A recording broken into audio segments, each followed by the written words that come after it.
C'est au cœur du campus universitaire de Paris-Est-Créteil qu'a eu lieu la seconde édition du colloque Innovation et Commerce. Organisé par la Fédération de la Vente Directe en partenariat avec l'UPEC, ce colloque avait comme thème la fonction commerciale à l'ère du cross-canal. Et cette année, le programme était chargé. Des tables rondes, des discussions, des débats réunissant des experts, des professionnels ainsi que des institutionnels. De quoi faire le point sur les différentes avancées du métier. Nous sommes aujourd'hui au deuxième colloque Innovation et Commerce organisé par la Fédération de la Vente Directe, en collaboration avec l'Université Paris-Est-Créteil. Le sujet cette année est le rôle du commercial à l'époque de la cross-canalité, c'est-à-dire cet aspect des consommateurs zappé d'un canal de distribution à un autre. Lorsque j'ai rencontré la Fédération de la Vente à domicile il y a maintenant 2 ans, j'ai senti d'abord qu'il y avait là un dynamisme extrêmement fort de la part de cette fédération et des entreprises qui allaient de l'avant, et un côté un peu effectivement pionnier dans leur demande qui était de dire nous on veut travailler avec les universités parce qu'on sait que les universités contribueront à la visibilité de ce mode de distribution.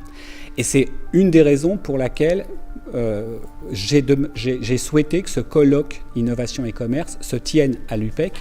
À l'ère du tout numérique, le métier de commercial évolue. Et avec la notion de cross-canal dont fait écho ce colloque, le commerce voit s'ouvrir et se développer de nouvelles formes de distribution. C'est parce que les habitudes des consommateurs se modifient et que les modes de distribution évoluent que le commercial d'aujourd'hui se doit de changer. C'est ici que la vente directe sort encore une fois son épingle du jeu en mettant au cœur de son système de fonctionnement les relations humaines. Le commerce cross-canal, c'est la possibilité en fait que l'on offre à son client de rentrer en relation avec soi, quand on est le commerçant, par plein de portes différentes. La vente directe, elle a un atout essentiel, c'est qu'elle est quasiment, par principe, basée sur une relation entre personnes, entre humains. Et en même temps que le consommateur va acheter de plus en plus en libre-service sur Internet tout seul, sans intervention humaine, là aussi, par principe de ricochet, eh bien, on va se rendre compte que sur d'autres achats, il va aller rechercher de l'information complémentaire, de la réassurance, de l'expérience d'achat. Et là, pour le coup, la vente directe et la vente à domicile permet d'atteindre ces objectifs-là.